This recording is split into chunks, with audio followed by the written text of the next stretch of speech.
The Dave Smith Show continues on SB Nation Radio. And on SBNationRadio.com. Presented by Rocket Mortgage by Quicken Loans. From the O'Reilly Auto Parts Studios, here's Dave Smith.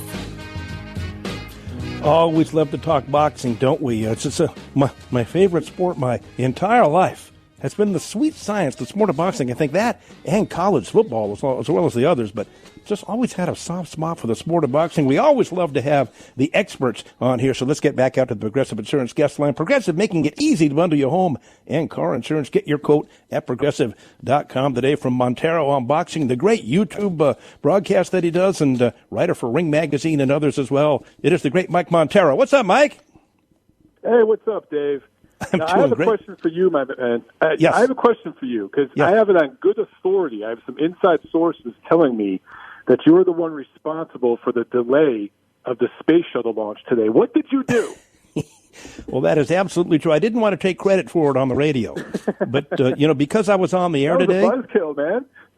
Well, because I was on the air today and I was going to be, while the shuttle was up there flying around and I didn't want to miss any of it, I put in a call to Donald Trump at the White House, and then I called some governors around the country. Then I put in a call to NASA, to my connections there, and I said, you damn well better postpone this because I can't watch during the show. And then, of course, they did exactly what I asked. Damn you, Dave. Damn you. We have no sports right now. That was like the closest thing to sports that we could watch, but you just had to be greedy. Yeah. See how it is, ladies and gentlemen? That's my middle name, Greedy. That's my new name, right? Mike, let me ask you a question here. Looking at Mike Tyson hitting the mitts, he looks great. He's 53 years old, and the physical condition that he's in now is unbelievable when you see his body and the muscles and the six-pack abs. I don't believe for 1 second he's coming back just for an exhibition, working that hard to get into this kind of shape. I think, he might have a celebrity or a charity exhibition or two, but he's going to have some real fights. I think he means business here. Well, that video that you talk about, it was maybe 5 seconds long, that first video. I think it was a six-punch combination on the mid. It went viral. It blew up social media, Twitter, all the social media platforms. It was all over the place. I've been asked about this a million times. The thing is, Mike Tyson's been smoking the wacky tobacco the last few years. Maybe there's something to that. I don't know, man, because I need some. I know, right? He looks great. But the thing is, Dave, I mean, we got to remember, you go back about 15 years. Yep. It was 2005.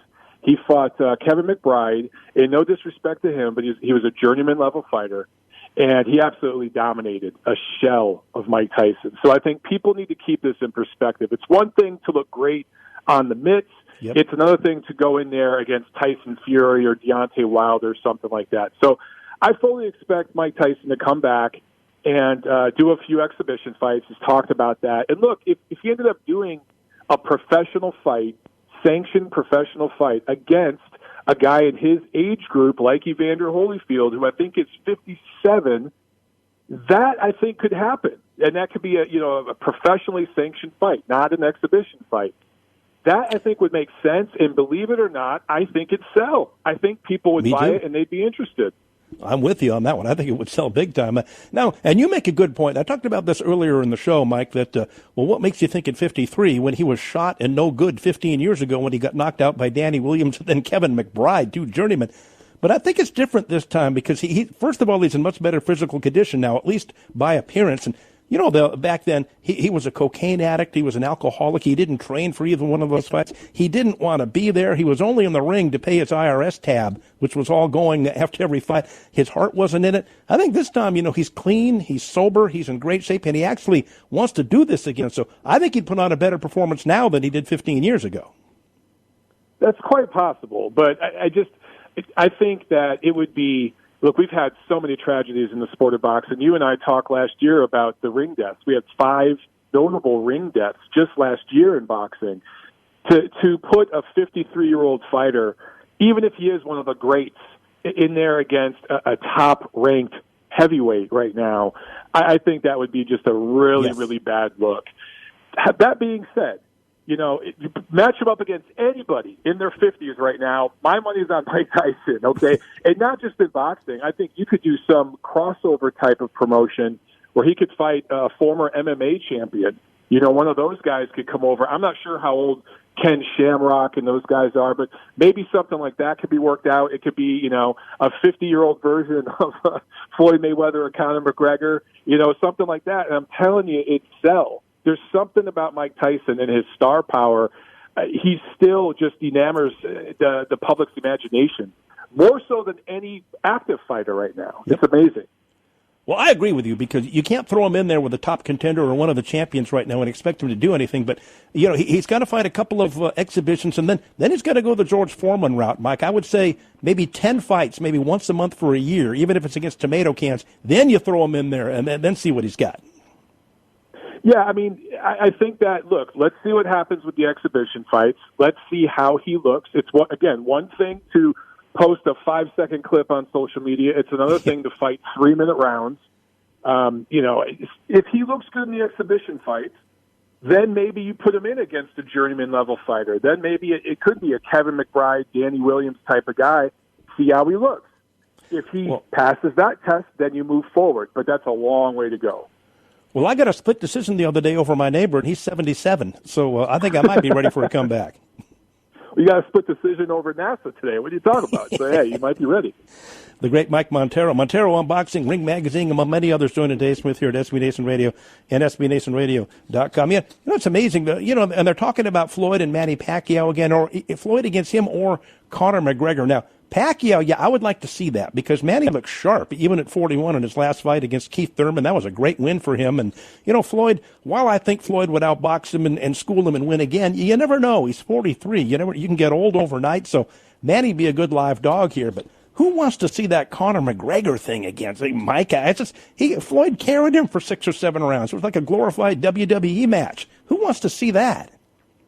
Yeah, it's crazy, Dave. I've actually polled some of my followers on Twitter about this. You've probably seen some of my tweets about this whole situation. Yes. And crazy enough, a lot of the UFC fans would love to see Floyd and Conor fight again. Ugh. I don't understand it. They just don't seem to understand that was pretty much a scripted fight, a gentleman's agreement. Floyd's admitted he carried him. He's admitted that in multiple interviews as much as he can. He absolutely carried the guy. He had to do that to save face. But I'm with you. Look, if Conor McGregor wants to fight him again and Floyd wants to do that and get more free money, I don't blame him. But a much harder fight would be him and Manny Pacquiao again. Yes. Pacquiao looks good.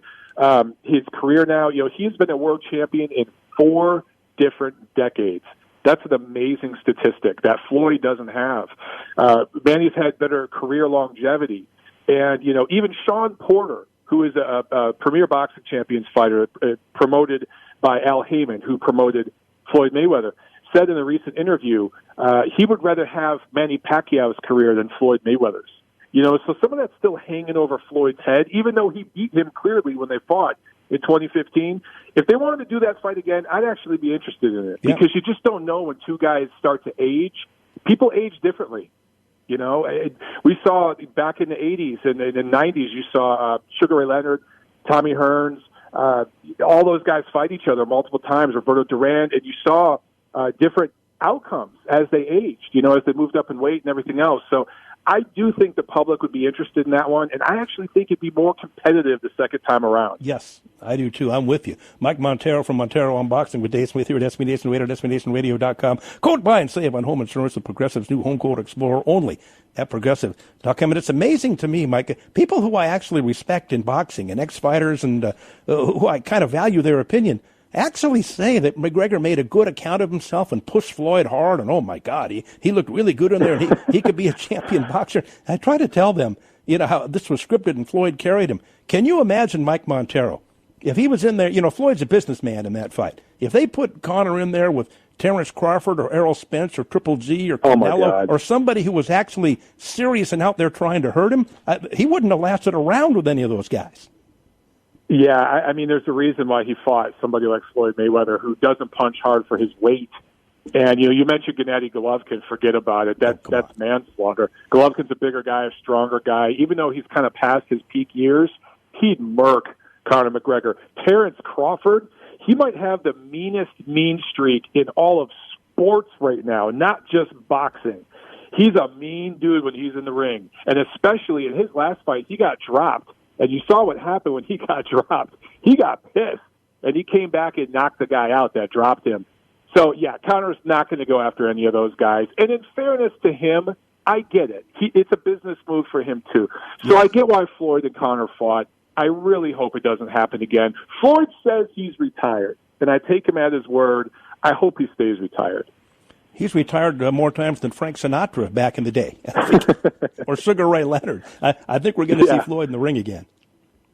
Yeah, probably. And, if we do, I think it's not going to be against a top-rated boxer, and that includes Manny Pacquiao. I think it's going to be another one of these exhibition kind of sideshow type of deals where he fought that kickboxer over in Japan. I can't remember his name. Yeah, that skinny 120-pound guy. He weighed about $120. Yeah, that was a farce. But again, I don't blame Floyd. That's free money. These guys want to keep throwing money at him. And the fans of these sports that just really, I think, are ignorant about boxing and underrated and underappreciated, just don't seem to understand how gifted Floyd is. And some of the people inside of boxing that said Conor McGregor did so well against Floyd, I think they're just Floyd haters. I've been accused of being a Floyd hater. I'm not. I've been critical of Floyd because there's plenty of things he's done and said that deserve criticism, believe me. But in that situation, let's just be honest, he's on another level. It's just not the same thing. Well, I'll tell you what, Mike, and the only thing that matters is my opinion. So what I say, my word is final here. Floyd is not 50. Floyd's not 50-0. He's 49-1. He lost to Jose Luis Castillo in 2002 in their first fight.